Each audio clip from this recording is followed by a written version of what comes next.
Way of Peace by James Allen. Chapter 1. The Power of Meditation. Spiritual meditation is the pathway to divinity. It is the mystic ladder which reaches from earth to heaven, from error to truth, from pain to peace. Every saint has climbed it. Every sinner must sooner or later come to it. And every weary pilgrim that turns his back upon self and the world and sets his face resolutely toward the Father's home must plant his feet upon its golden rounds.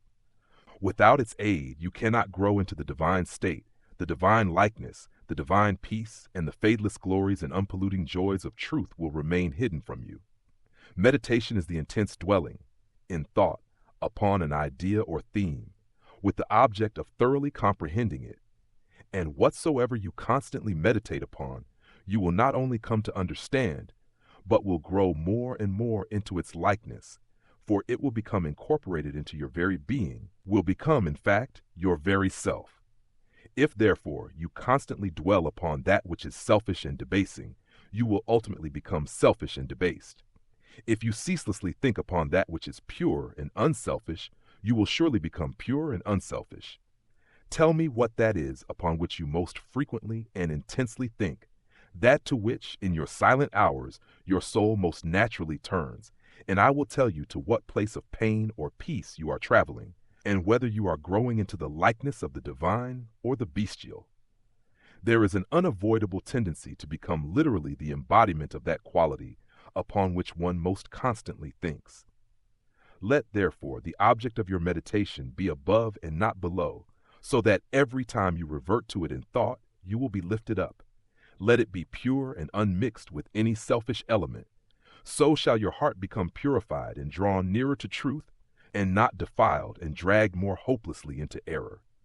Meditation, in the spiritual sense in which I am now using it, is the secret of all growth in spiritual life and knowledge. Every prophet, sage, and savior became such by the power of meditation. Buddha meditated upon the truth until he could say, "I am the truth." Jesus brooded upon the divine immanence until at last he could declare, "I and my Father are one." Meditation centered upon divine realities is the very essence and soul of prayer. It is the silent reaching of the soul toward the eternal.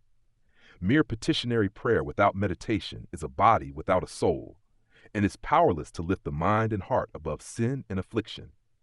If you are daily praying for wisdom, for peace, for loftier purity, and a fuller realization of truth, and that for which you pray is still far from you, it means that you are praying for one thing while living out in thought and act another.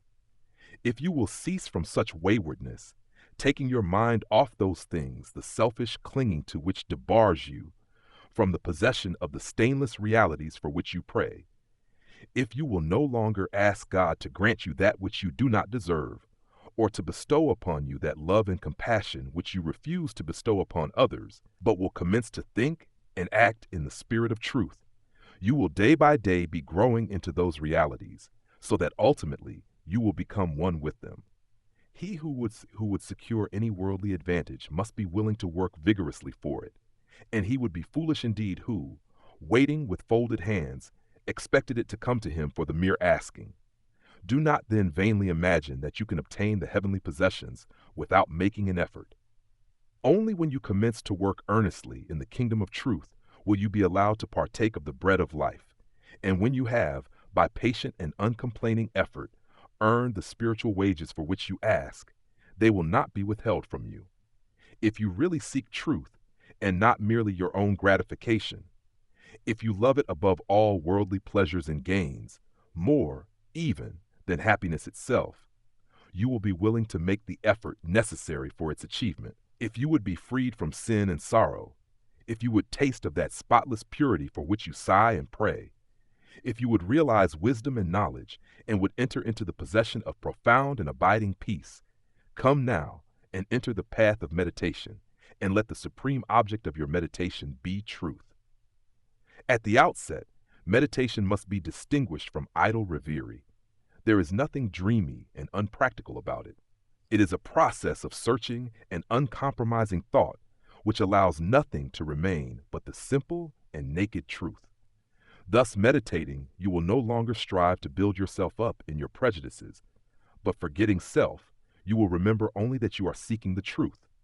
And so you will remove, one by one, the errors which you have built around yourself in the past, and will patiently wait for the revelation of truth, which will come when your errors have been sufficiently removed. In the silent humility of your heart, you will realize that there is an inmost center in us all, where truth abides in fullness, and around, wall upon wall, the gross flesh hems it in. This perfect, clear perception, which is truth, a baffling and perverting carnal mesh, blinds it and makes all error, and to know rather consists in opening out a way whence the imprisoned splendor may escape than in effecting entry for a light supposed to be without. Select some portion of the day in which to meditate, and keep that period sacred to your purpose.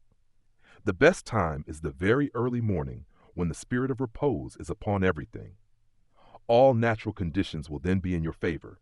The passions, after the long bodily fast of the night, will be subdued.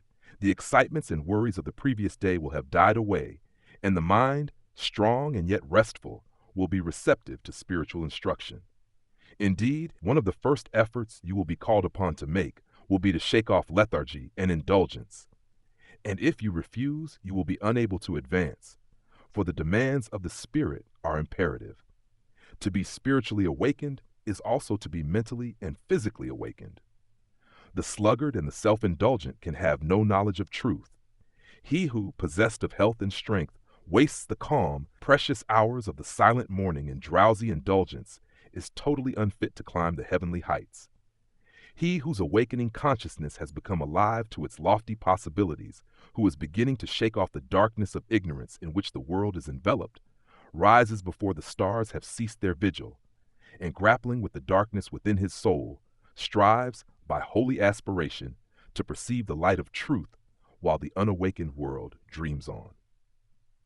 The heights by great men reached and kept were not attained by sudden flight, but they, while their companions slept, were toiling upward in the night. No saint, no holy man, no teacher of truth ever lived who did not rise early in the morning. Jesus habitually rose early and climbed the solitary mountains to engage in holy communion. Buddha always rose an hour before sunrise and engaged in meditation, and all his disciples were enjoined to do the same.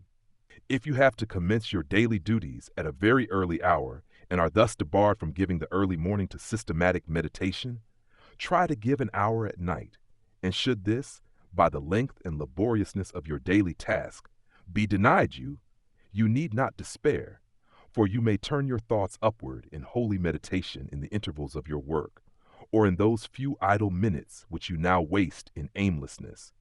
And should your work be of that kind which becomes by practice automatic, you may meditate while engaged upon it. That eminent Christian saint and philosopher, Jacob Boehme, realized his vast knowledge of divine things whilst working long hours as a shoemaker. In every life there is time to think, and the busiest, the most laborious, is not shut out from aspiration and meditation. Spiritual meditation and self-discipline are inseparable. You will, therefore, commence to meditate upon yourself so as to try and understand yourself. For, remember, the great object you will have in view will be the complete removal of all your errors in order that you may realize truth. You will begin to question your motives, thoughts, and acts, comparing them with your ideal, and endeavoring to look upon them with a calm and impartial eye. In this manner, you will be continually gaining more of that mental and spiritual equilibrium without which men are but helpless straws upon the ocean of life. If you are given to hatred or anger, you will meditate upon gentleness and forgiveness, so as to become acutely alive to a sense of your harsh and foolish conduct. You will then begin to dwell in thoughts of love, of gentleness, of abounding forgiveness, and as you overcome the lower by the higher, there will gradually, silently steal into your heart a knowledge of the divine law of love, with an understanding of its bearing upon all the intricacies of life and conduct. And in applying this knowledge to your every thought, word, and act, you will grow more and more gentle, more and more loving, more and more divine, and thus with every error, every selfish desire, every human weakness, by the power of meditation is it overcome, and as each sin, each error is thrust out, a fuller and clearer measure of the light of truth illumines the pilgrim soul. Thus meditating, you will be ceaselessly fortifying yourself against your only real enemy, your selfish, perishable self, and will be establishing yourself more and more firmly in the divine and imperishable self that is inseparable from truth. The direct outcome of your meditations will be a calm, spiritual strength which will be your stay and resting place in the struggle of life. Great is the overcoming power of holy thought, and the strength and knowledge gained in the hour of silent meditation will enrich the soul with saving remembrance in the hour of strife, of sorrow, or of temptation. The fourth meditation is the meditation of impurity, in which you consider the evil consequences of corruption, the effects of sin and diseases, how trivial often the pleasure of the moment, and how fatal its consequences. The fifth meditation is the meditation on serenity, in which you rise above love and hate, tyranny and oppression, wealth and want, and regard your own fate with impartial calmness and perfect tranquility. By engaging in these meditations, the disciples of the Buddha arrived at a knowledge of the truth. But whether you engage in these particular meditations or not matters little, so long as your object is truth, so long as you hunger and thirst for that righteousness which is a holy heart and a blameless life. In your meditations, therefore, let your heart grow and expand with ever-broadening love, until, freed from all hatred and passion and condemnation, it embraces the whole universe with thoughtful tenderness. As the flower opens its petals to receive the morning light, so open your soul more and more to the glorious light of truth. Soar upward upon the wings of aspiration. Be fearless and believe in the loftiest possibilities. Believe that a life of absolute meekness is possible. Believe that a life of stainless purity is possible. Believe that a life of perfect holiness is possible. Believe that the realization of the highest truth is possible. He who so believes climbs rapidly the heavenly hills, whilst the unbelievers continue to grope darkly and painfully in the fog-bound valleys. So believing, so aspiring, so meditating, divinely sweet and beautiful will be your spiritual experiences, and glorious the revelations that will enrapture your inward vision. As you realize the divine love, the divine justice, the divine purity, the perfect law of good, or God, great will be your bliss and deep your peace. Old things will pass away, and all things will become new. The veil of the material universe, so dense and impenetrable to the eye of error, so thin and gauzy to the eye of truth, will be lifted, and the spiritual universe will be revealed. Time will cease, and you will live only in eternity. Change and mortality will no more cause you anxiety and sorrow, for you will become established in the unchangeable, and will dwell in the very heart of immortality. Star of wisdom, star that of the birth of Vishnu, birth of Krishna, Buddha, Jesus, told the wise ones, heavenward looking, waiting, watching for thy gleaming, in the darkness of the nighttime, in the starless gloom of midnight, shining herald of the coming of the kingdom of the righteous, teller of the mystic story of the lowly birth of Godhead, in the stable of the passions, in the manger of the mind-soul, silent singer of the secret of compassion deep and holy, to the heart with sorrow burdened, to the soul with waiting weary, star of all surpassing brightness, thou again dost deck the midnight, thou again dost cheer the wise ones watching in the creedal darkness, weary of the endless battle with the grinding blades of error, tired of lifeless, useless idols, of the dead forms of religions, spent with watching for thy shining, thou hast ended their despairing. Thou hast lighted up their pathway. Thou hast brought again the old truths to the hearts of all thy watchers, to the souls of them that love thee. Thou dost speak of joy and gladness, of the peace that comes of sorrow. Blessed are they that can see thee, weary wanderers in the night time. Blessed they who feel the throbbing, in their bosoms feel the pulsing of a deep love stirred within them by the great power of thy shining. Let us learn thy lesson truly. Learn it faithfully and humbly. Learn it meekly, wisely, gladly, ancient star of holy Vishnu, light of Krishna, Buddha, Jesus. Chapter 2, The Two Masters, Self and Truth. Upon the battlefield of the human soul, two masters are ever contending for the crown of supremacy, for the kingship and dominion of the heart.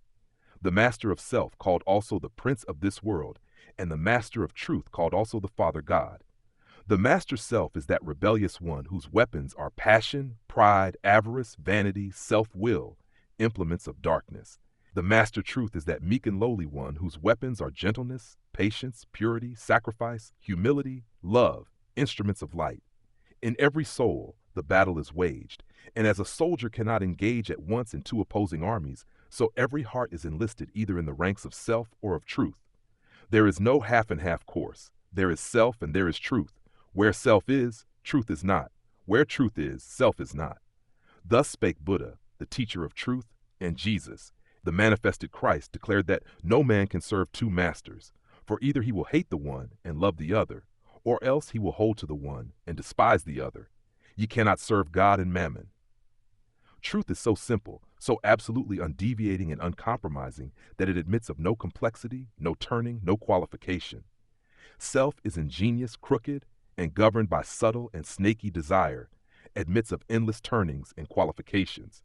The deluded worshippers of self vainly imagine that they can gratify every worldly desire and at the same time possess the truth.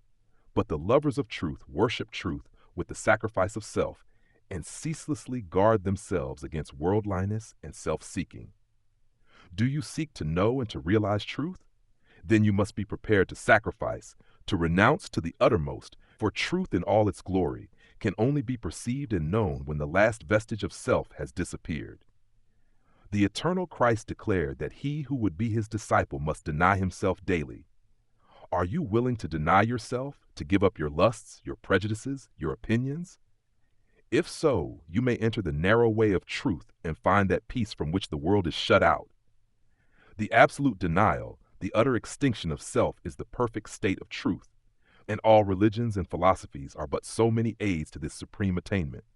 Self is the denial of truth. Truth is the denial of self. As you let self die, you will be reborn in truth. As you cling to self, truth will be hidden from you. Whilst you cling to self, your path will be beset with difficulties, and repeated pains, sorrows, and disappointments will be your lot. There are no difficulties in truth, and coming to truth, you will be freed from all sorrow and disappointment. Truth in itself is not hidden and dark. It is always revealed and perfectly transparent, but the blind and wayward self cannot perceive it. The light of day is not hidden except to the blind, and the light of truth is not hidden except to those who are blinded by self. Truth is the one reality in the universe, the inward harmony, the perfect justice, the eternal love. Nothing can be added to it nor taken from it. It does not depend upon any man, but all men depend upon it. You cannot perceive the beauty of truth while you are looking out through the eyes of self. If you are vain, you will color everything with your own vanities. If lustful, your heart and mind will be so clouded with the smoke and flames of passion that everything will appear distorted through them. If proud and opinionated, you will see nothing in the whole universe except the magnitude and importance of your own opinions. There is one quality which preeminently distinguishes the man of truth from the man of self, and that is humility. To be not only free from vanity, stubbornness, and egotism, but to regard one's own opinions as of no value. This indeed is true humility. He who is immersed in self regards his own opinions as truth and the opinions of other men as error. But that humble truth lover, who has learned to distinguish between opinion and truth, regards all men with the eye of charity, and does not seek to defend his opinions against theirs. He sacrifices those opinions that he may love the more, that he may manifest the spirit of truth, for truth in its very nature is ineffable and can only be lived.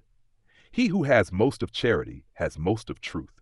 Men engage in heated controversies and foolishly imagine they are defending the truth, when in reality they are merely defending their own petty interests and perishable opinions.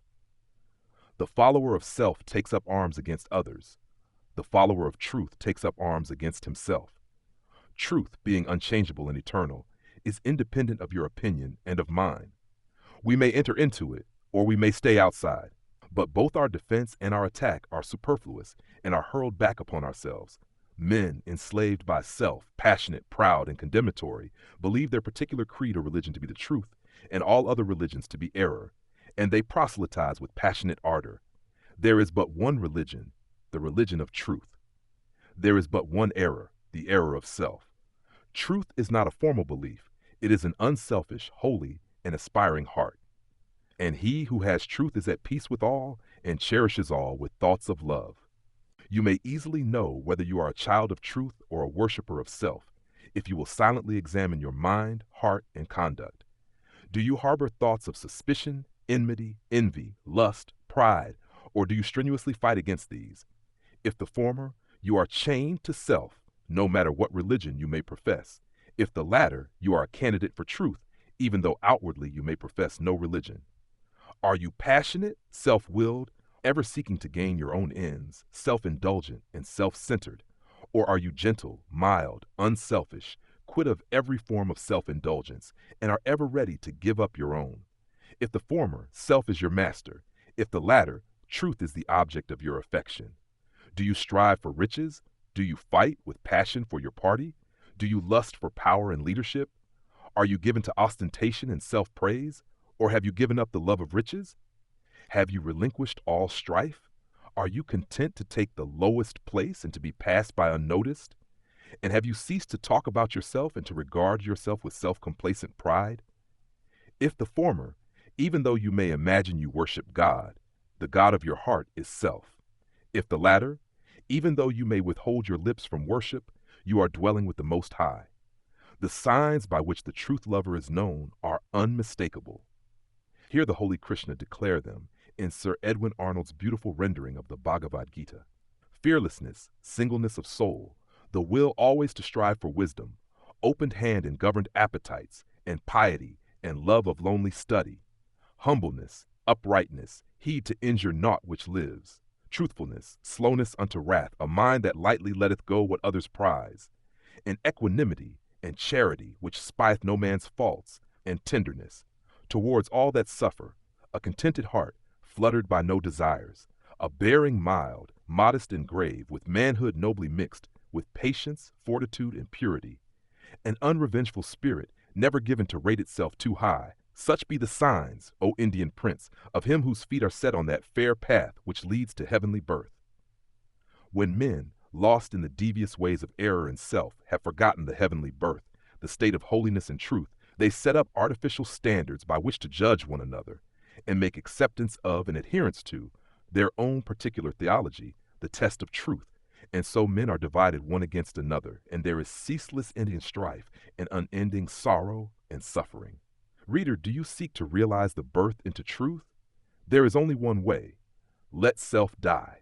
All those lusts, appetites, desires, opinions, limited conceptions, and prejudices to which you have hitherto so tenaciously clung, let them fall from you. Let them no longer hold you in bondage, and truth will be yours. Cease to look upon your own religion as superior to all others, and strive humbly to learn the supreme lesson of charity. No longer cling to the idea, so productive of strife and sorrow, that the Savior whom you worship is the only Savior, and that the Savior whom your brother worships with equal sincerity and ardor is an impostor. But seek diligently the path of holiness, and then you will realize that every holy man is a savior of mankind. The giving up of self is not merely the renunciation of outward things. It consists of the renunciation of the inward sin, the inward error, not by giving up vain clothing, not by relinquishing riches, not by abstaining from certain foods, not by speaking smooth words, not by merely doing these things is the truth found, but by giving up the spirit of vanity, by relinquishing the desire for riches, by abstaining from the lust of self-indulgence, by giving up all hatred, strife, condemnation, and self-seeking, and becoming gentle and pure at heart. By doing these things is the truth found. To do the former and not to do the latter is Pharisaism and hypocrisy, whereas the latter includes the former. You may renounce the outward world and isolate yourself in a cave or in the depths of a forest, but you will take all your selfishness with you, and unless you renounce that, great indeed will be your wretchedness and deep your delusion. You may remain just where you are, performing all your duties, and yet renounce the world, the inward enemy. To be in the world, and yet not of the world, is the highest perfection, the most blessed peace, is to achieve the greatest victory. The renunciation of self is the way of truth. Therefore, enter the path. There is no grief like hate, no pain like passion, no deceit like sense. Enter the path. Far hath he gone whose foot treads down one fond offense. As you succeed in overcoming self, you will begin to see things in their right relations. He who is swayed by any passion, prejudice, like or dislike, adjusts everything to that particular bias and sees only his own delusions. He who is absolutely free from all passion, prejudice, preference, and partiality sees himself as he is, sees others as they are, sees all things in their proper proportions and right relations. Having nothing to attack, nothing to defend, nothing to conceal, and no interest to guard, he is at peace. He has realized the profound simplicity of truth, for this unbiased, tranquil, blessed state of mind and heart is the state of truth. He who attains to it dwells with the angels and sits at the footstool of the Supreme. Knowing the great law, knowing the origin of sorrow, knowing the secret of suffering, knowing the way of emancipation in truth, how can such a one engage in strife or condemnation? For though he knows that the blind, self-seeking world, surrounded with the clouds of its own illusions and enveloped in the darkness of error and self, cannot perceive the steadfast light of truth, and is utterly incapable of comprehending the profound simplicity of the heart that has died or is dying to self, yet he also knows that when the suffering ages have piled out up mountains of sorrow, the crushed and burdened soul of the world will fly to its final refuge, and that when the ages are completed, every prodigal will come back to the fold of truth. And so he dwells in goodwill toward all, and regards all with that tender compassion which a father bestows upon his wayward children. Men cannot understand truth because they cling to self, because they believe in and love self, because they believe self to be the only reality, whereas it is the one delusion. When you cease to believe in and love self, you will desert it and will fly to truth and will find the eternal reality. When men are intoxicated with the wines of luxury and pleasure and vanity, the thirst of life grows and deepens within them, and they delude themselves with dreams of fleshly immortality. But when they come to reap the harvest of their own sowing, and pain and sorrow supervene, then, crushed and humiliated, relinquishing self and all the intoxications of self, they come with aching hearts to the one immortality, the immortality that destroys all delusions, the spiritual immortality in truth. Men pass from evil to good, from self to truth, through the dark gate of sorrow, for sorrow and self are inseparable. Only in the peace and bliss of truth is all sorrow vanquished. If you suffer disappointment because your cherished plans have been thwarted, or because someone has not come up to your anticipations, it is because you are clinging to self. If you suffer remorse for your conduct, it is because you have given way to self. If you are overwhelmed with chagrin and regret because of the attitude of someone else towards you, it is because you have been cherishing self. If you are wounded on account of what has been done to you or said of you, it is because you are walking in the painful way of self. All suffering is of self. All suffering ends in truth. When you have entered into and realized truth, you will no longer suffer disappointment, remorse, and regret, and sorrow will flee from you. Self is the only prison that can ever bind the soul. Truth is the only angel that can bid the gates unroll, and when he comes to call thee, arise and follow fast. His way may lie through darkness, but it leads to light at last. The woe of the world is of its own making. Sorrow purifies and deepens the soul, and the extremity of sorrow is the prelude to truth. Have you suffered much? Have you sorrowed deeply? Have you pondered seriously upon the problem of life? If so, you are prepared to wage war against self and to become a disciple of truth. The intellectual who do not see the necessity for giving up self frame endless theories about the universe and call them truth. But do thou pursue that direct line of conduct which is the practice of righteousness, and thou wilt realize the truth which has no place in theory and which never changes. Cultivate your heart. Water it continually with unselfish love and deep-felt pity, and strive to shut out from it all thoughts and feelings which are not in accordance with love. Return good for evil, love for hatred, gentleness for ill treatment, and remain silent when attacked. So shall you transmute all your selfish desires into the pure gold of love, and self will disappear in truth. So will you walk blamelessly among men, yoked with the easy yoke of lowliness, and clothed with the divine garment of humility. O come, weary brother, thy struggling and striving, end thou in the heart of the Master of Ruth. Across self's drear desert why wilt thou be driving, athirst for the quickening waters of truth? When here by the path of thy searching and sinning flows life's gladsome stream, lies love's oasis green, come, turn thou and rest, know the end and beginning, the sought and the searcher, the seer and seen. Thy master sits not in the unapproached mountains, nor dwells in the mirage which floats on the air, nor shalt thou discover his magical fountains in pathways of sand that encircle despair. In selfhood's dark desert, cease wearily seeking the odorous tracks of the feet of thy king. And if thou wouldst hear the sweet sound of his speaking, be deaf to all voices that emptily sing. Flee the vanishing places, renounce all thou hast, leave all that thou lovest, and, naked and bare, thyself at the shrine of the innermost cast. The highest, the holiest, the changeless is there. Within, in the heart of the silence he dwelleth. Leave sorrow and sin, leave thy wandering sore, come bathe in his joy, whilst he, whispering, telleth thy soul what it seeketh, and wander no more.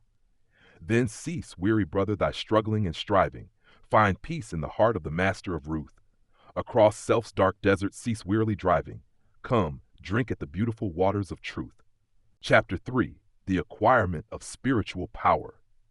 The world is filled with men and women seeking pleasure, excitement, novelty, seeking ever to be moved to laughter or tears, not seeking strength, stability, and power, but courting weakness, and eagerly engaged in dispersing what power they have. Men and women of real power and influence are few, because few are prepared to make the sacrifice necessary to the acquirement of power, and fewer still are ready to patiently build up character. To be swayed by your fluctuating thoughts and impulses is to be weak and powerless. To rightly control and direct those forces is to be strong and powerful. Men of strong animal passions have much of the ferocity of the beast, but this is not power. The elements of power are there, but it is only when this ferocity is tamed and subdued by the higher intelligence that real power begins. And men can only grow in power by awakening themselves to higher and ever higher states of intelligence and consciousness. The difference between a man of weakness and one of power lies not in the strength of the personal will, for the stubborn man is usually weak and foolish, but in that focus of consciousness which represents their states of knowledge. The pleasure seekers, the lovers of excitement, the hunters after novelty, and the victims of impulse and hysterical emotion lack that knowledge of principles which gives balance, stability, and influence.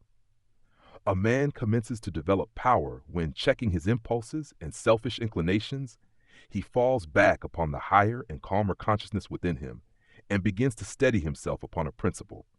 The realization of unchanging principles in consciousness is at once the source and secret of the highest power. When, after much searching and suffering and sacrificing, the light of an eternal principle dawns upon the soul, a divine calm ensues and joy unspeakable gladdens the heart. He who has realized such a principle ceases to wander and remains poised and self-possessed.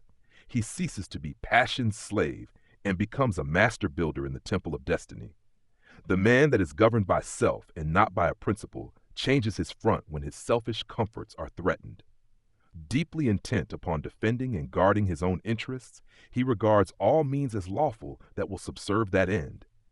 He is continually scheming as to how he may protect himself against his enemies, being too self-centered to perceive that he is his own enemy. Such a man's work crumbles away, for it is divorced from truth and power. All effort that is grounded upon self perishes. Only that work endures that is built upon an indestructible principle.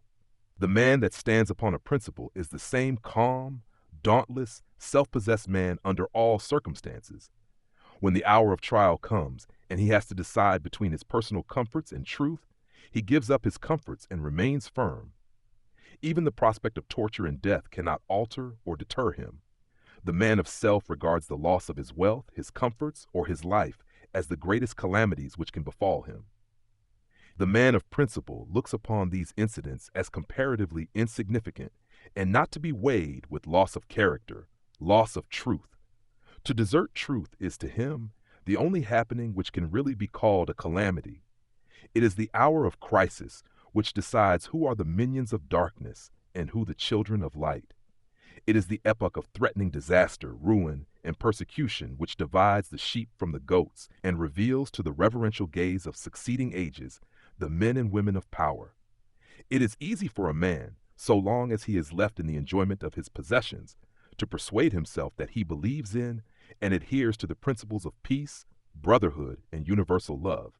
But if, when his enjoyments are threatened, or he imagines they are threatened, he begins to clamor loudly for war, he shows that he believes in and stands upon, not peace, brotherhood, and love, but strife, selfishness, and hatred. He who does not desert his principles when threatened with the loss of every earthly thing, even to the loss of reputation in life, is the man of power, is the man whose every word and work endures, is the man whom the afterworld honors, reveres, and worships. Rather than desert that principle of divine love on which he rested and in which all his trust was placed, Jesus endured the utmost extremity of agony and deprivation. And today the world prostrates itself at his pierced feet in rapt adoration. There is no way to the acquirement of spiritual power except by that inward illumination and enlightenment, which is the realization of spiritual principles. And those principles can only be realized by constant practice and application. Take the principle of divine love and quietly and diligently meditate upon it with the object of arriving at a thorough understanding of it. Bring its searching light to bear upon all your habits, your actions, your speech and intercourse with others, your every secret thought and desire. As you persevere in this course, the divine love will become more and more perfectly revealed to you, and your own shortcomings will stand out in more and more vivid contrast, spurring you on to renewed endeavor. And having once caught a glimpse of the incomparable majesty of that imperishable principle, you will never again rest in your weakness, your selfishness, your imperfection, but will pursue that love until you have relinquished every discordant element and have brought yourself into perfect harmony with it. And that state of inward harmony is spiritual power. Take also other spiritual principles, such as purity and compassion, and apply them in the same way. And so exacting is truth, you will be able to make no stay, no resting place until the inmost garment of your soul is bereft of every stain, and your heart has become incapable of any hard, condemnatory, and pitiless impulse. Only insofar as you understand, realize, and rely upon these principles will you acquire spiritual power, and that power will be manifested in and through you in the form of increasing dispassion, patience, and equanimity. Dispassion argues superior self-control. Sublime patience is the very hallmark of divine knowledge, and to retain an unbroken calm amid all the duties and distractions of life marks off the man of power. It is easy in the world to live after the world's opinion. It is easy in solitude to live after our own. But the great man is he who in the midst of the crowd keeps with perfect sweetness the independence of solitude. Some mystics hold that perfection in dispassion is the source of that power by which miracles, so-called, are performed, and truly he who has gained such perfect control of all his interior forces that no shock, however great, can for one moment unbalance him, must be capable of guiding and directing those forces with a master hand. To grow in self-control, in patience, in equanimity, is to grow in strength and power, and you can only thus grow by focusing your consciousness upon a principle. As a child, after making many and vigorous attempts to walk unaided, at last succeeds, after numerous falls, in accomplishing this. So you must enter the way of power by first attempting to stand alone. Break away from the tyranny of custom, tradition, conventionality, and the opinions of others until you succeed in walking lonely and erect among men. Rely upon your own judgment, be true to your own conscience, follow the light that is within you. All outward lights are so many will-o'-the-wisps. There will be those who will tell you that you are foolish, that your judgment is faulty, that your conscience is all awry, and that the light within you is darkness. But heed them not. If what they say is true, the sooner you, as a searcher for wisdom, find it out, the better, and you can only make the discovery by bringing your powers to the test. Therefore, pursue your course bravely. Your conscience is at least your own, and to follow it is to be a man. To follow the conscience of another is to be a slave. You will have many falls, will suffer many wounds, will endure many buffetings for a time, but press on in faith, believing that sure and certain victory lies ahead. Search for a rock, a principle, and having found it, cling to it. Get it under your feet and stand erect upon it, until at last Immovably fixed upon it, you succeed in defying the fury of the waves and storms of selfishness. For selfishness in any and every form is dissipation, weakness, death. Unselfishness in its spiritual aspect is conservation, power, life. As you grow in spiritual life and become established upon principles, you will become as beautiful and as unchangeable as those principles, will taste of the sweetness of their immortal essence, and will realize the eternal and indestructible nature of the God within. No harmful shaft can reach the righteous man, standing erect amid the storms of hate, defying hurt and injury and ban, surrounded by the trembling slaves of fate. Majestic in the strength of silent power, serene he stands, nor changes not nor turns, patient and firm in suffering's darkest hour.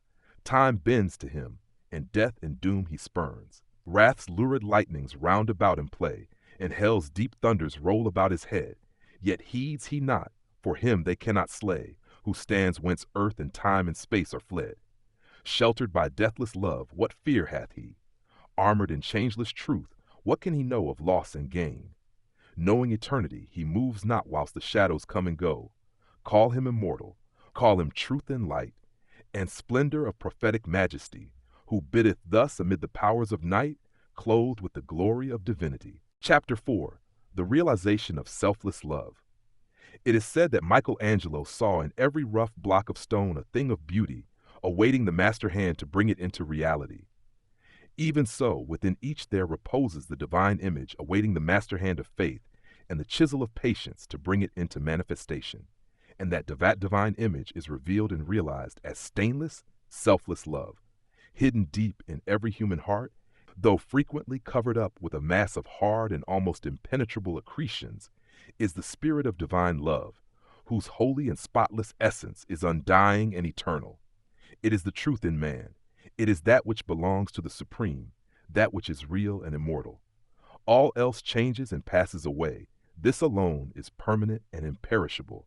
And to realize this love by ceaseless diligence in the practice of the highest righteousness, to live in it, and to become fully conscious in it, is to enter into immortality here and now, is to become one with truth, one with God, one with the central heart of all things, and to know our own divine and eternal nature.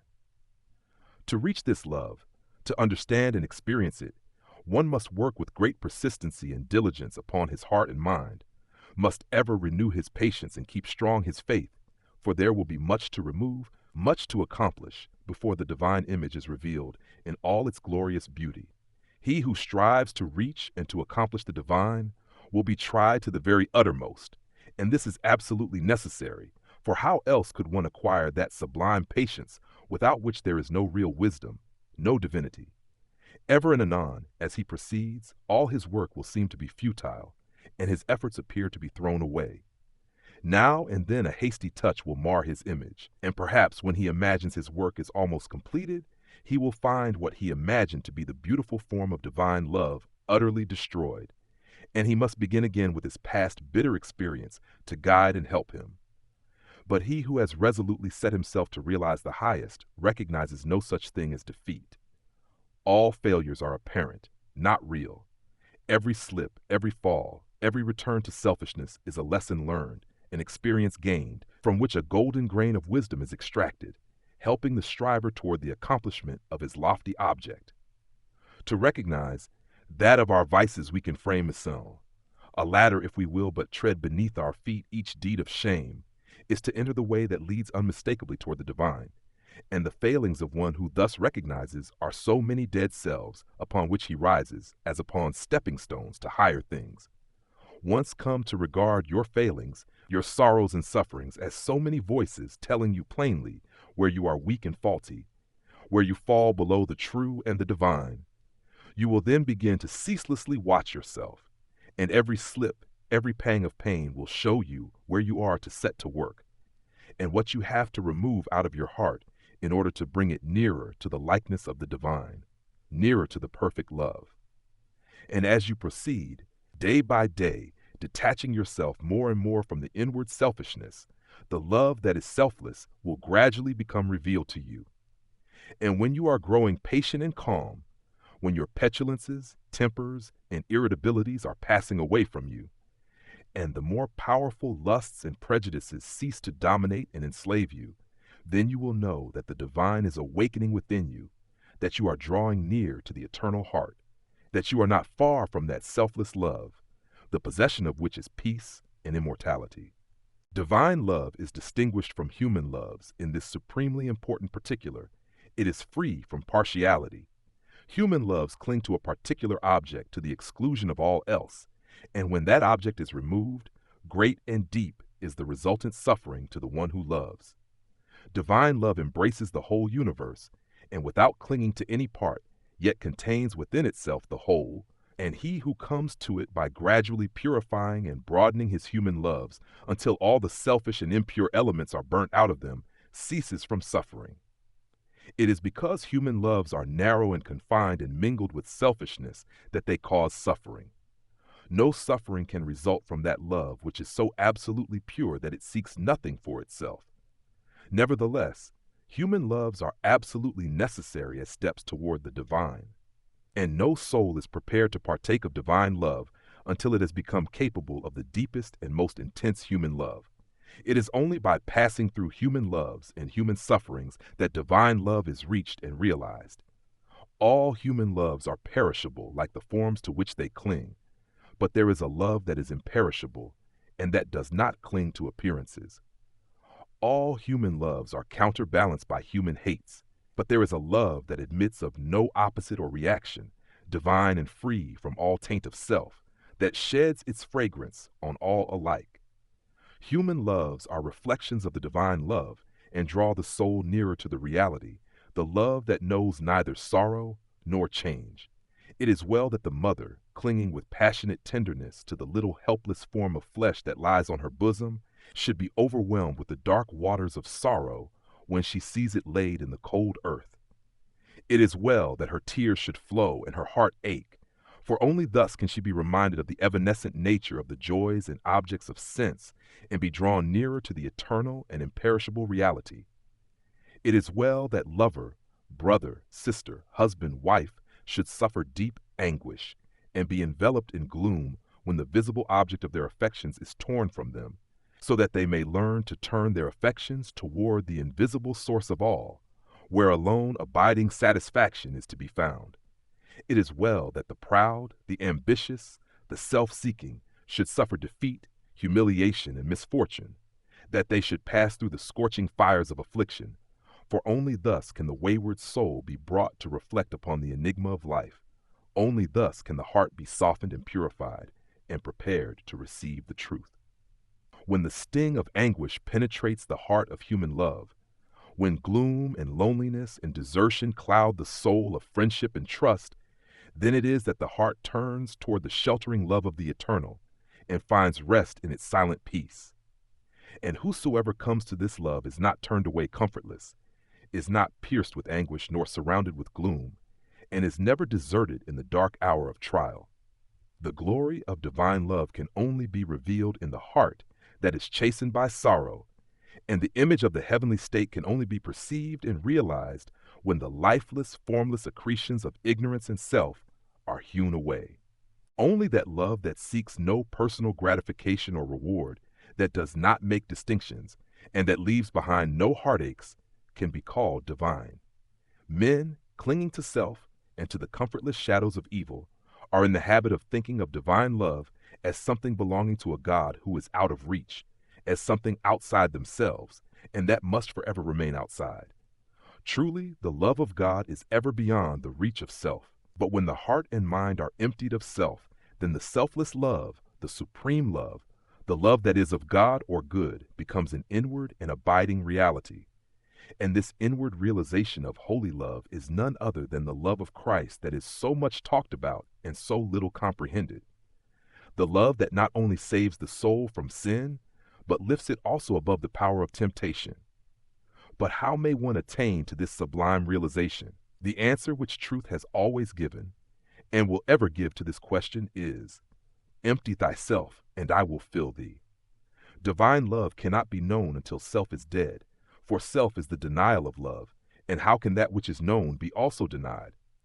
Not until the stone of self is rolled away from the sepulchre of the soul does the immortal Christ, the the pure spirit of love, hitherto crucified, dead and buried, cast off the bands of ignorance off and come forth in all the majesty of his resurrection.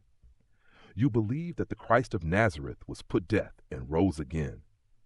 I do not say you err in that belief, but if you refuse to believe that the gentle spirit of love is crucified daily upon the dark cross of your selfish desires, then I say you err in this unbelief and have not yet perceived, even afar off, the love of Christ. You say that you have tasted of salvation in the love of Christ. Are you saved from your temper, your irritability, your vanity, your personal dislikes, your judgment and condemnation of others?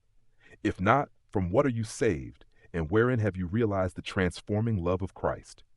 He who has realized the love that is divine has become a new man and has ceased to be swayed and dominated by the old elements of self. He is known for his patience, his purity, his self-control, his deep charity of heart, and his unalterable sweetness. Divine or selfless love is not a mere sentiment or emotion. It is a state of knowledge which destroys the dominion of evil and the belief in evil, and lifts the soul into the joyful realization of the supreme good. To the divinely wise, knowledge and love are one and inseparable. It is toward the complete realization of this divine love that the whole world is moving. It was for this purpose that the universe came into existence, and every grasping at happiness, every reaching out of the soul toward objects, ideas, and ideals is an effort to realize it. But the world does not realize this love at present because it is grasping at the fleeting shadow and ignoring, in its blindness, the substance. And so suffering and sorrow continue and must continue until the world, taught by its self-inflicted pains, discovers the love that is selfless, the wisdom that is calm and full of peace. And this love, this wisdom, this peace, this tranquil state of mind and heart may be attained to, may be realized by all who are willing and ready to yield up self, and who are prepared to humbly enter into a comprehension of all that the giving up of self involves. There is no arbitrary power in the universe, and the strongest chains of fate by which men are bound are self-forged.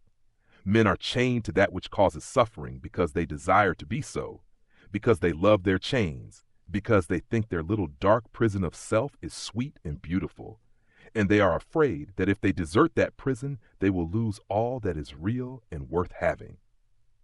Ye suffer from yourselves, none else compels, none other holds ye that ye live and die. And the indwelling power which forged the chains and built around itself the dark and narrow prison can break away when it desires and wills to do so. And the soul does will to do so when it has discovered the worthlessness of its prison, when long suffering has prepared it for the reception of the boundless light and love. As the shadow follows the form, and as smoke comes after fire, so effect follows cause, and suffering and bliss follow the thoughts and deeds of men. There is no effect in the world around us, but has its hidden or revealed cause, and that cause is in accordance with absolute justice. Men reap a harvest of suffering because in the near or distant past they have sown the seeds of evil. They reap a harvest of bliss also as a result of their own sowing of the seeds of good. Let a man meditate upon this, let him strive to understand it, and he will then begin to sow only seeds of good, and will burn up the tares and weeds which he has formerly grown in the garden of his heart. The world does not understand the love that is selfless because it is engrossed in the pursuit of its own pleasures and cramped within the narrow limits of perishable interests, mistaking, in its ignorance, those pleasures and interests for real and abiding things. Caught in the flames of fleshly lusts and burning with anguish, it sees not the pure and peaceful beauty of truth. Feeding upon the swinish husks of error and self-delusion, it is shut out from the mansion of all-seeing love. Not having this love, not understanding it, men institute innumerable reforms which involve no inward sacrifice, and each imagines that his reform is going to right the world forever, while he himself continues to propagate evil by engaging it in his own heart. That only can be called reform which tends to reform the human heart, for all evil has its rise there, and not until the world, ceasing from selfishness and party strife, has learned the lesson of divine love, will it realize the golden age of universal blessedness. Let the rich cease to despise the poor, and the poor to condemn the rich.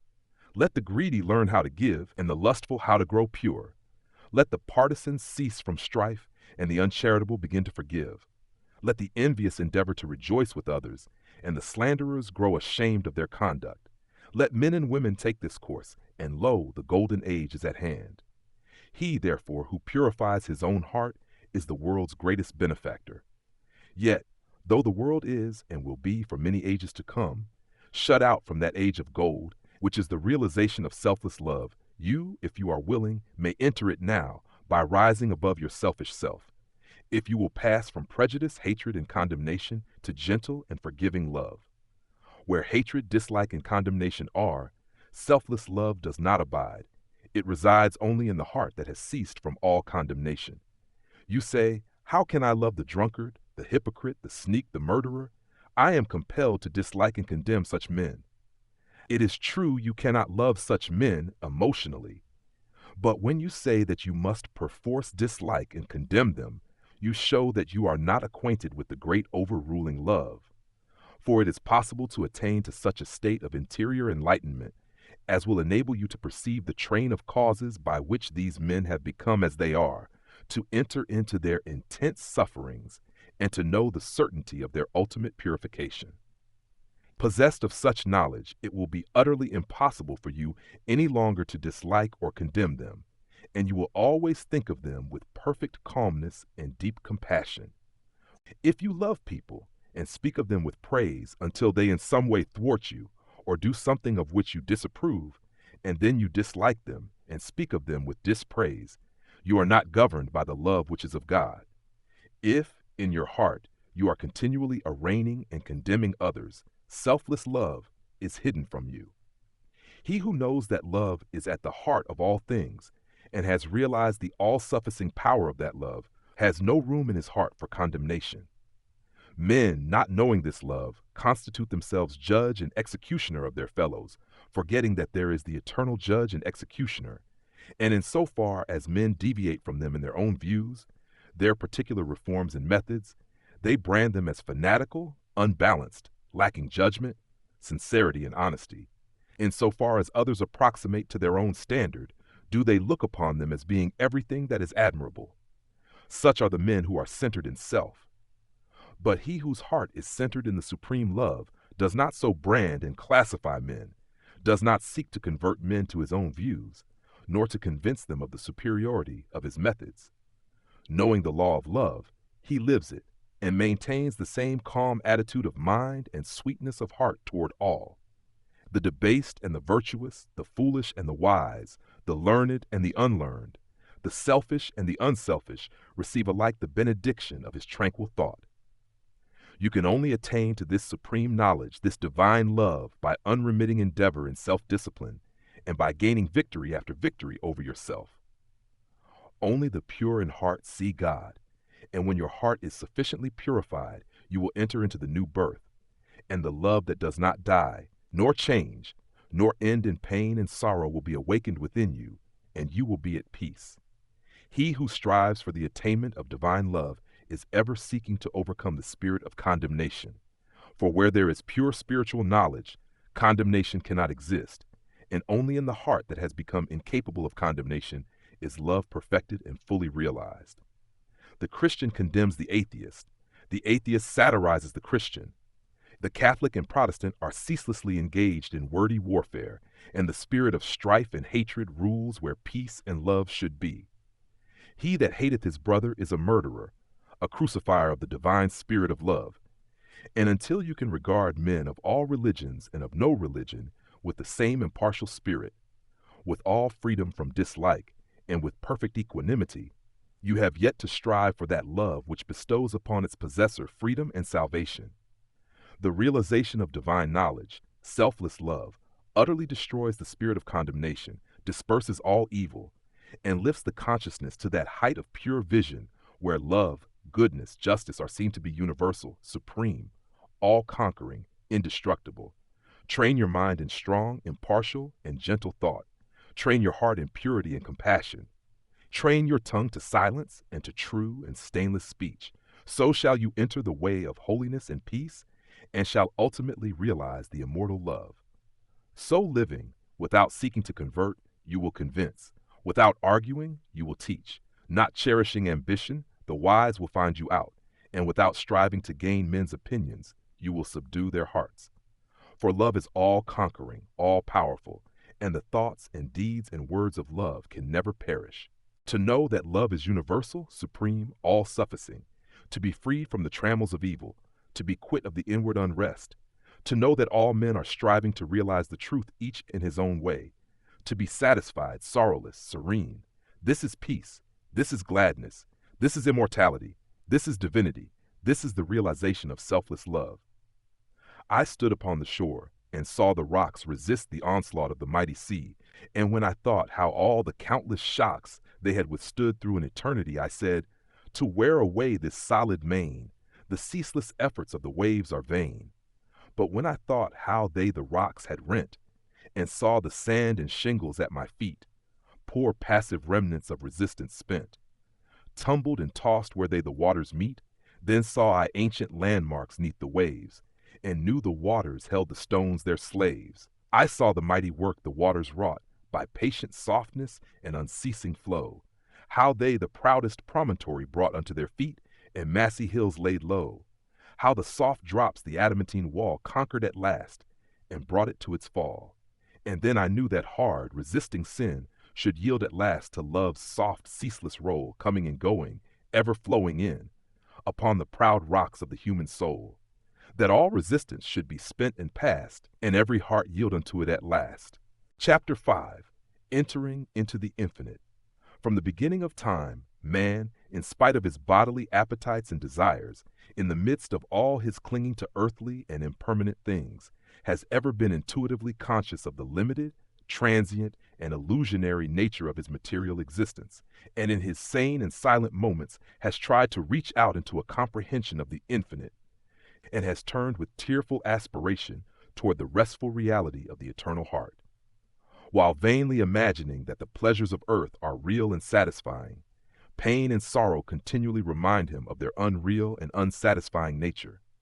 Ever striving to believe that complete satisfaction is to be found in material things, he is conscious of an inward and persistent revolt against this belief, which revolt is at once a refutation of his essential mortality and an inherent and imperishable proof that only in the immortal, the eternal, the infinite can he find abiding satisfaction and unbroken peace. And here is the common ground of faith, here the root and spring of all religion, here the soul of brotherhood and the heart of love, that man is essentially and spiritually divine and eternal, and that, immersed in mortality and troubled with unrest, he is ever striving to enter into a consciousness of his real nature. The spirit of man is inseparable from the infinite, and can be satisfied with nothing short of the infinite, and the burden of pain will continue to weigh upon man's heart, and the shadows of sorrow to darken his pathway until, ceasing from his wanderings in the dream world of matter, he comes back to his home in the reality of the eternal. As the smallest drop of water detached from the ocean contains all the qualities of the ocean, so man, detached in consciousness from the infinite, contains within him its likeness, and as the drop of water must, by the law of its nature, ultimately find its way back to the ocean and lose itself in its silent depths, so must man, by the unfailing law of his nature, at last return to his source and lose himself in the great ocean of the infinite. To re-become one with the infinite is the goal of man. To enter into perfect harmony with the eternal law is wisdom, love, and peace. But this divine state is, and must ever be, incomprehensible to the merely personal. Personality, separateness, selfishness are one and the same, and are the antithesis of wisdom and divinity.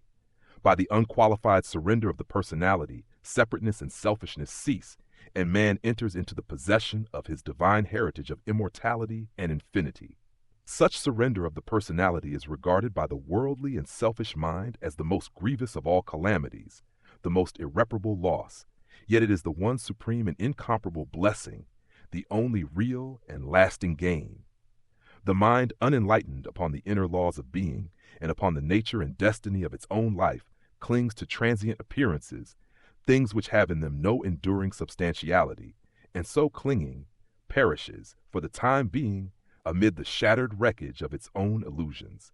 Men cling to and gratify the flesh as though it were going to last forever, and though they try to forget the nearness and inevitability of its dissolution, the dread of death and of the loss of all that they cling to clouds their happiest hours, and the chilling shadow of their own selfishness follows them like a remorseless specter.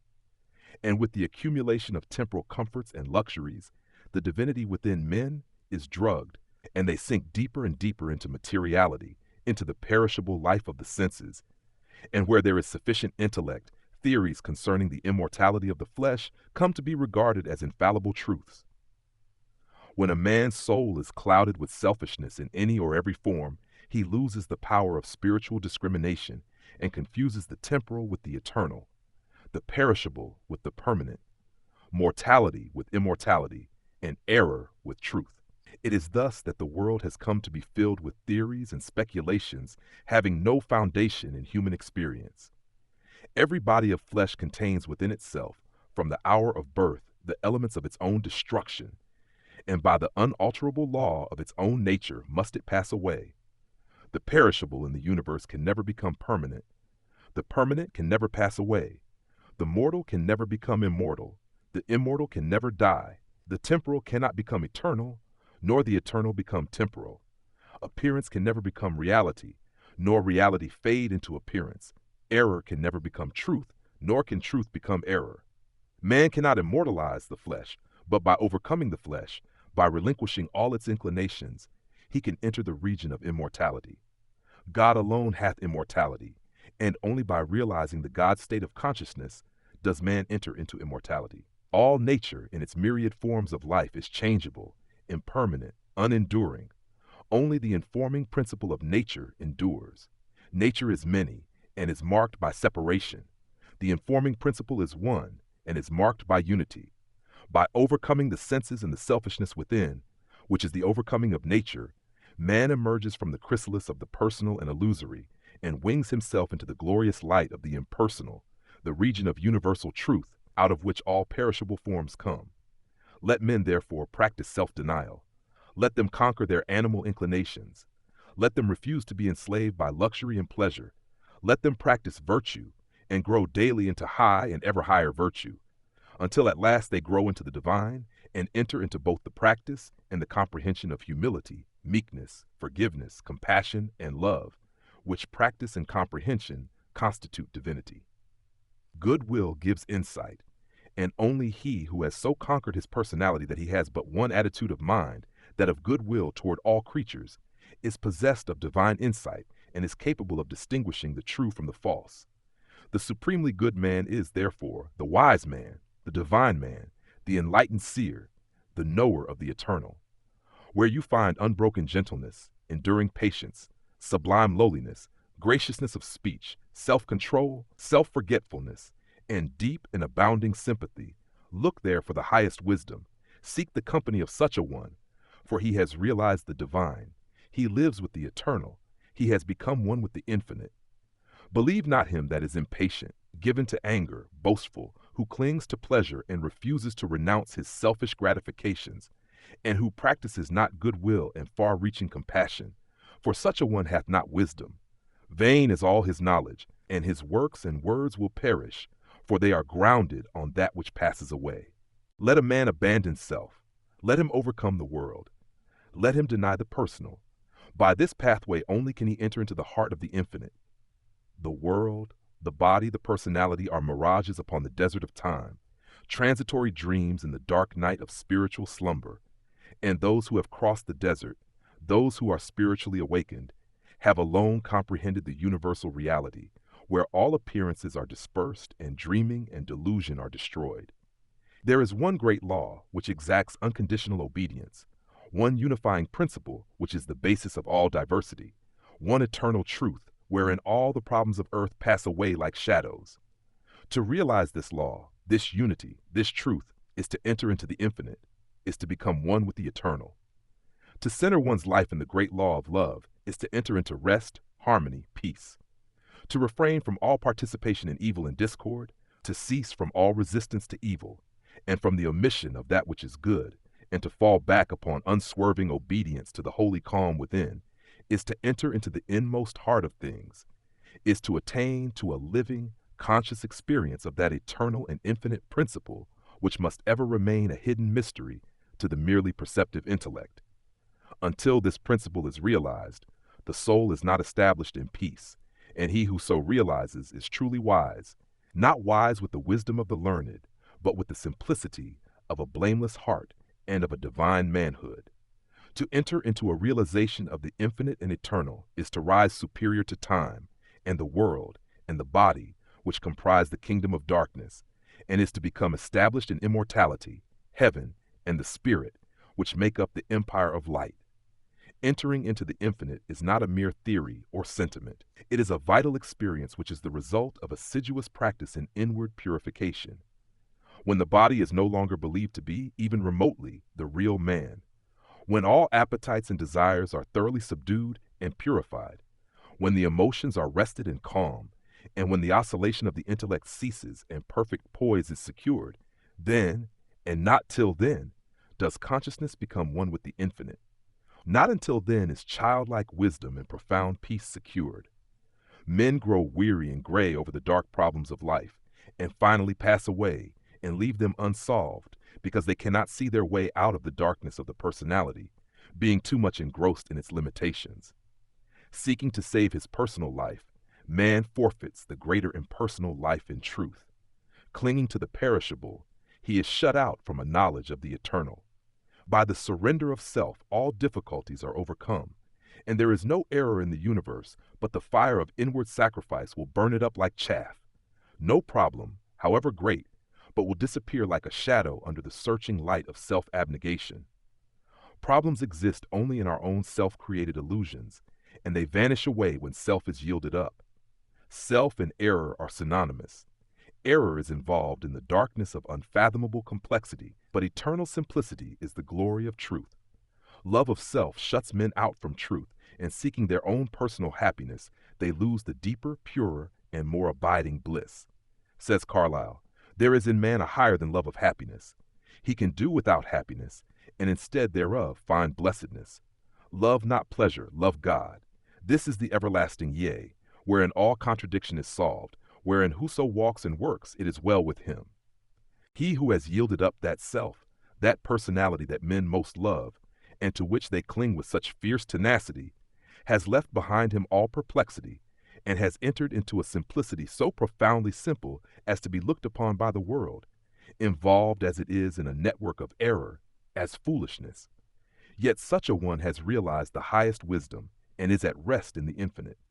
He accomplishes without striving, and all problems melt before him, for he has entered the region of reality, and deals not with changing effects, but with the unchanging principles of things.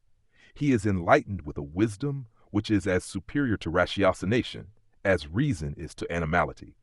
Having yielded up his lusts, his errors, his opinions, and prejudices, he has entered into possession of the knowledge of God, having slain the selfish desire for heaven, and along with it the ignorant fear of hell. Having relinquished even the love of life itself, he has gained supreme bliss and life eternal, the life which bridges life and death, and knows its own immortality. Having yielded up all without reservation, he has gained all, and rests in peace on the bosom of the infinite. Only he who has become so free from self as to be equally content to be annihilated as to live, or to live as to be annihilated, is fit to enter into the infinite. Only he who, ceasing to trust his perishable self, has learned to trust in boundless measure the great law, the supreme good, is prepared to partake of undying bliss. For such a one there is no more regret, nor disappointment, nor remorse, for where all selfishness has ceased these sufferings cannot be. And whatever happens to him, he knows that it is for his own good, and he is content, being no longer the servant of self, but the servant of the Supreme. He is no longer affected by the changes of earth, and when he hears of wars and rumors of wars, his peace is not disturbed, and where men grow angry and cynical and quarrelsome, he bestows compassion and love. Though appearances may contradict it, he knows that the world is progressing, and that through its laughing and its weeping, through its living and its keeping, through its follies and its labors, weaving in and out of sight, To the end from the beginning, through all virtue and all sinning, reeled from God's great spool of progress, runs the golden thread of light. When a fierce storm is raging, none are angered about it, because they know it will quickly pass away. And when the storms of contention are devastating the world, the wise man, looking with the eye of truth and pity, knows that it will pass away, and that out of the wreckage of broken hearts which it leaves behind, the immortal temple of wisdom will be built. Sublimely patient, infinitely compassionate, deep, silent, and pure, his very presence is a benediction. And when he speaks, men ponder his words in their hearts, and by them rise to higher levels of attainment. Such is he who has entered into the infinite, who by the power of utmost sacrifice has solved the sacred mystery of life. Questioning life and destiny and truth, I sought the dark and labyrinthine Sphinx, who spake to me this strange and wondrous thing. Concealment only lies in blinded eyes, and God alone can see the form of God. I sought to solve this hidden mystery vainly by paths of blindness and of pain. But when I found the way of love and peace, concealment ceased, and I was blind no more. Then saw I God e'en with the eyes of God. Chapter 6. Saints, Sages, and Saviors. The Law of Service. The spirit of love, which is manifested as a perfect and rounded life, is the crown of being and the supreme end of knowledge upon this earth. The measure of a man's truth is the measure of his love, and truth is far removed from him whose life is not governed by love. The intolerant and condemnatory, even though they profess the highest religion, have the smallest measure of truth, while those who exercise patience and who listen calmly and dispassionately to all sides, and both arrive themselves at and incline others to thoughtful and unbiased conclusions upon all problems and issues, have truth in fullest measure. The final test of wisdom is this: how does a man live? What spirit does he manifest? How does he act under trial and temptation? Many men boast of being in possession of truth, who are continually swayed by grief, disappointment, and passion, and who sink under the first little trial that comes along. Truth is nothing if not unchangeable, and in so far as a man takes his stand upon truth, does he become steadfast in virtue, does he rise superior to his passions and emotions and changeable personality. Men formulate perishable dogmas and call them truth. Truth cannot be formulated. It is ineffable and ever beyond the reach of intellect. It can only be experienced by practice. It can only be manifested as a stainless heart and a perfect life. Who then, in the midst of the ceaseless pandemonium of schools and creeds and parties, has the truth? He who lives it, he who practices it, he who, having risen above that pandemonium by overcoming himself, no longer engages in it, but sits apart, quiet, subdued, calm, and self-possessed, freed from all strife, all bias, all condemnation, and bestows upon all the glad and unselfish love of the divinity within him. He who is patient, calm, gentle, and forgiving under all circumstances manifests the truth. Truth will never be proved by wordy arguments and learned treatises, for if men do not perceive the truth in infinite patience, undying forgiveness, and all-embracing compassion, no words can ever prove it to them. It is an easy matter for the passionate to be calm and patient when they are alone or are in the midst of calmness. It is equally easy for the uncharitable to be gentle and kind when they are dealt kindly with. But he who retains his patience and calmness under all trial, who remains sublimely meek and gentle under the most trying circumstances, he, and he alone, is possessed of the spotless truth. And this is so because such lofty virtues belong to the divine, and can only be manifested by one who has attained to the highest wisdom, who has relinquished his passionate and self-seeking nature, who has realized the supreme and unchangeable law, and has brought himself into harmony with it. Let men therefore cease from vain and passionate arguments about truth, and let them think and say and do those things which make for harmony, peace, love, and goodwill. Let them practice heart virtue, and search humbly and diligently for the truth which frees the soul from all error and sin, from all that blights the human heart, and that darkens, as with unending night, the pathway of the wandering souls of earth. There is one great all-embracing law, which is the foundation and cause of the universe, the law of love. It has been called by many names in various countries and at various times, but behind all its names the same unalterable law may be discovered by the eye of truth.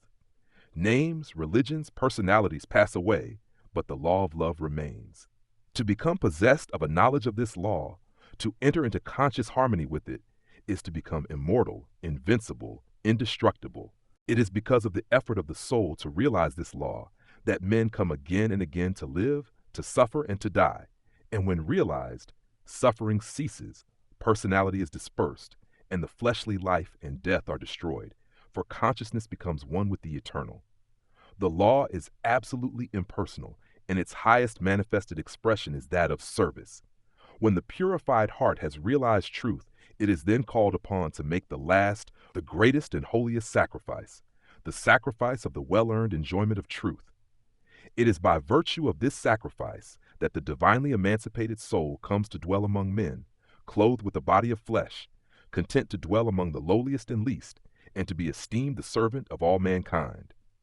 That sublime humility which is manifested by the world's saviors is the seal of Godhead, and he who has annihilated the personality and has become a living, visible manifestation of the impersonal, eternal, boundless spirit of love is alone singled out as worthy to receive the unstinted worship of posterity.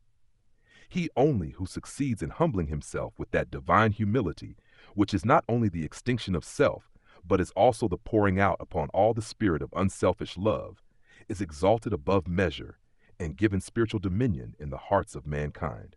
All the great spiritual teachers have denied themselves personal luxuries, comforts, and rewards, have abjured temporal power, and have lived and taught the limitless and impersonal truth. Compare their lives and teachings, and you will find the same simplicity, the same self-sacrifice, the same humility, love and peace both lived and preached by them.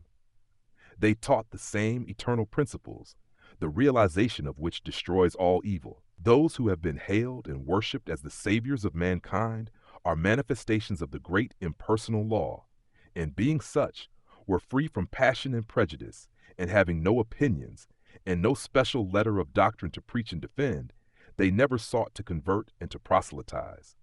Living in the highest goodness, the supreme perfection, their sole object was to uplift mankind by manifesting that goodness in thought, word, and deed.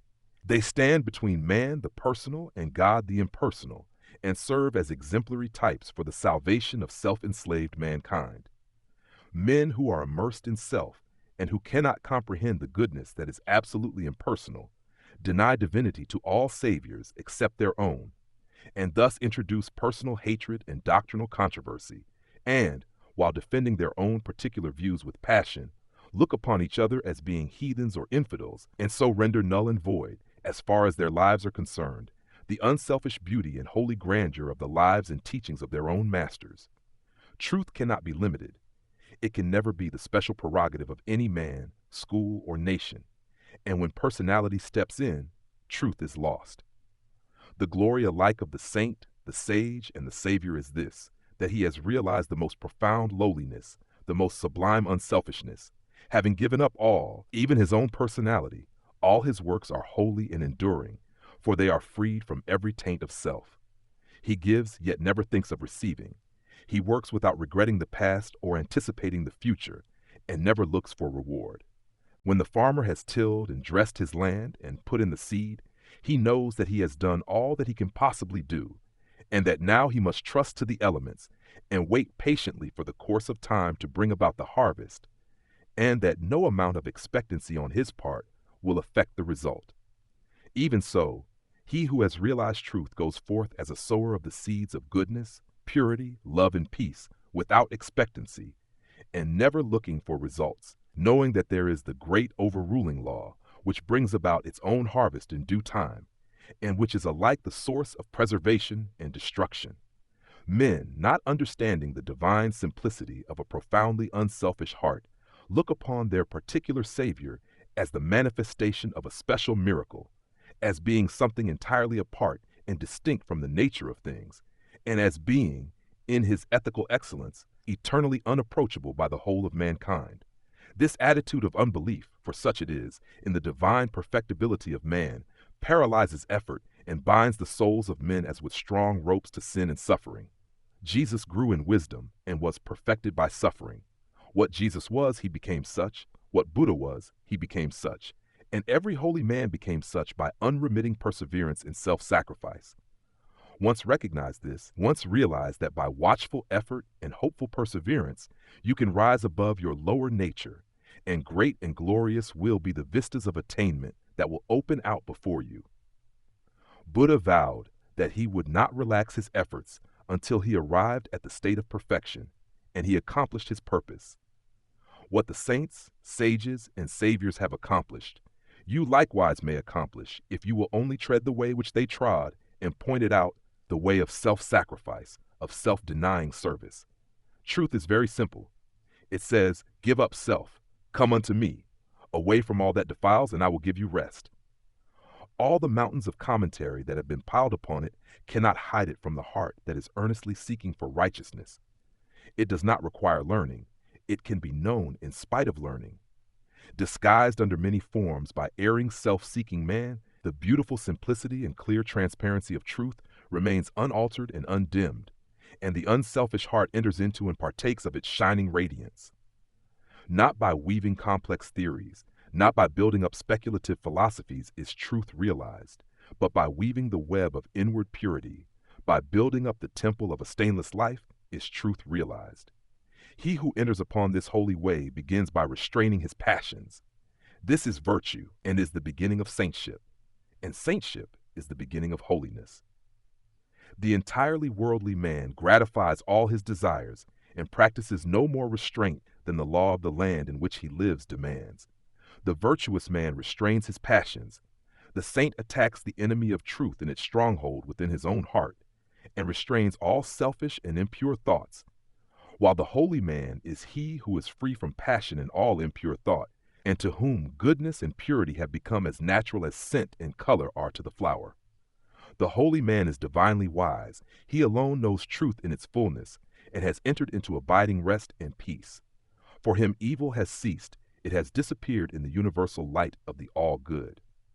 Said Krishna to the Prince Arjuna, humbleness, truthfulness, and harmlessness, patience and honor, reverence for the wise, purity, constancy, control of self, contempt of sense delights, self-sacrifice, perception of the certitude of ill, in birth, death, age, disease, suffering, and sin, an ever-tranquil heart in fortune's good and fortune's evil, endeavors resolute to reach perception of the utmost soul, and grace to understand what gain it were. So to attain, this is true wisdom, Prince, and what is otherwise is ignorance. Whoever fights ceaselessly against his own selfishness and strives to supplant it with all-embracing love is a saint, whether he live in a cottage or in the midst of riches and influence, or whether he preaches or remains obscure.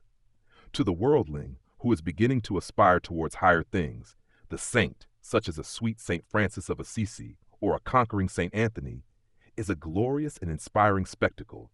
To the saint, an equally enrapturing sight is that of the sage, sitting serene and holy, the conqueror of sin and sorrow, no more tormented by regret and remorse, and whom even temptation can never reach. And yet even the sage is drawn on by a still more glorious vision, that of the Savior actively manifesting his knowledge in selfless works and rendering his divinity more potent for good by sinking himself in the throbbing, sorrowing, aspiring heart of mankind. And this only is true service, to forget oneself in love towards all, to lose oneself in working for the whole.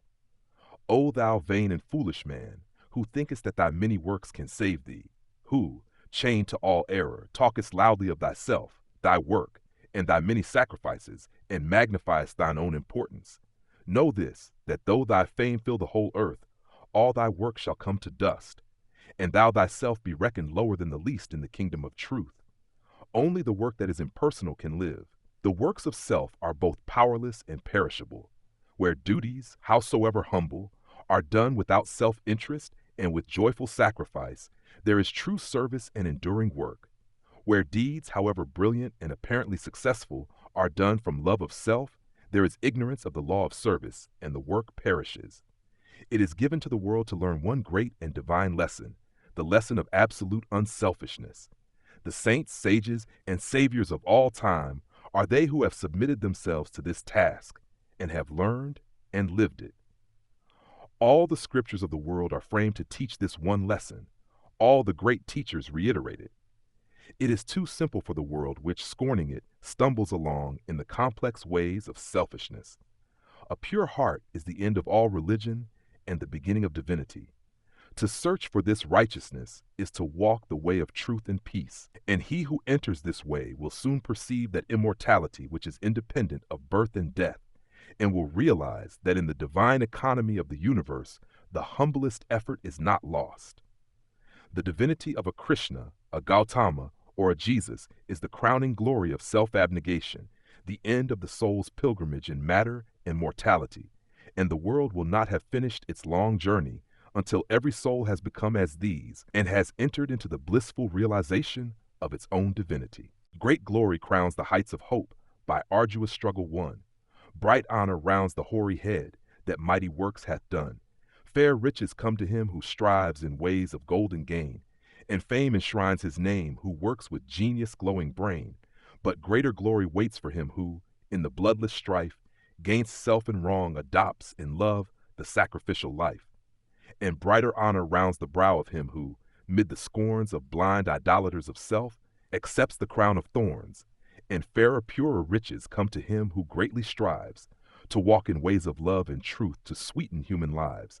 And he who serveth well mankind exchanges fleeting fame for light eternal, joy and peace, and robes of heavenly flame. Chapter 7. The Realization of Perfect Peace. In the external universe there is ceaseless turmoil, change, and unrest. At the heart of all things there is undisturbed repose. In this deep silence dwelleth the eternal. Man partakes of this duality, and both the surface change and disquietude and the deep-seated eternal abode of peace are contained within him. As there are silent depths in the ocean which the fiercest storm cannot reach, so there are silent, holy depths in the heart of man which the storms of sin and sorrow can never disturb. To reach this silence and to live consciously in it is peace. Discord is rife in the outward world, but unbroken harmony holds sway at the heart of the universe. The human soul, torn by discordant passion and grief, reaches blindly toward the harmony of the sinless state, and to reach this state and to live consciously in it is peace. Hatred severs human lives, fosters persecution, and hurls nations into ruthless war. Yet men, though they do not understand why, retain some measure of faith in the overshadowing of a perfect love. And to reach this love and to live consciously in it is peace. And this inward peace, this silence, this harmony, this love, is the kingdom of heaven, which is so difficult to reach because few are willing to give up themselves and to become as little children. Heaven's gate is very narrow and minute. It cannot be perceived by foolish men, blinded by vain illusions of the world. E'en the clear-sighted who discern the way and seek to enter, find the portal barred and hard to be unlocked. Its massive bolts are pride and passion, avarice and lust. Men cry peace, peace, where there is no peace, but on the contrary, discord, disquietude, and strife.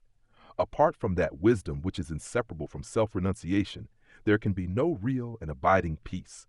The peace which results from social comfort, passing gratification, or worldly victory is transitory in its nature and is burnt up in the heat of fiery trial. Only the peace of heaven endures through all trial, and only the selfless heart can know the peace of heaven. Holiness alone is undying peace. Self-control leads to it, and the ever-increasing light of wisdom guides the pilgrim on his way. It is partaken of in a measure as soon as the path of virtue is entered upon, but it is only realized in its fullness when self disappears in the consummation of a stainless life. This is peace, to conquer love of self and lust of life, to tear deep-rooted passion from the heart, to still the inward strife. If, O reader, you would realize the light that never fades, the joy that never ends, and the tranquility that cannot be disturbed, if you would leave behind forever your sins, your sorrows, your anxieties, and perplexities, if, I say, you would partake of this salvation, this supremely glorious life, then conquer yourself. Bring every thought, every impulse, every desire into perfect obedience to the divine power resident within you. There is no other way to peace but this, and if you refuse to walk it, your much praying and your strict adherence to ritual will be fruitless and unavailing, and neither gods nor angels can help you. Only to him that overcometh is given the white stone of the regenerate life, on which is written the new and ineffable name. Come away for a while from external things, from the pleasures of the senses, from the arguments of the intellect, from the noise and the excitements of the world, and withdraw yourself into the inmost chamber of your heart, and there, free from the sacrilegious intrusion of all selfish desires, you will find a deep silence, a holy calm, a blissful repose. If you will rest a while in that holy place and meditate there, the faultless eye of truth will open within you, and you will see things as they really are. This holy place within you is your real and eternal self. It is the divine within you, and only when you identify yourself with it can you be said to be clothed and in your right mind. It is the abode of peace, the temple of wisdom, the dwelling place of immortality. Apart from this inward resting place, this mount of vision, there can be no true peace, no knowledge of the divine. And if you can remain there for 1 minute, 1 hour, or 1 day, it is possible for you to remain there always. All your sins and sorrows, your fears and anxieties are your own, and you can cling to them or you can give them up. Of your own accord, you cling to your unrest. Of your own accord, you can come to abiding peace. No one else can give up sin for you. You must give it up yourself. The greatest teacher can do no more than walk the way of truth for himself and point it out to you. You yourself must walk it for yourself. You can obtain freedom and peace alone by your own efforts, by yielding up that which binds the soul and which is destructive of peace. The angels of divine peace and joy are always at hand, and if you do not see them and hear them and dwell with them, it is because you shut yourself out from them and prefer the company of the spirits of evil within you. You are what you will to be, what you wish to be, what you prefer to be.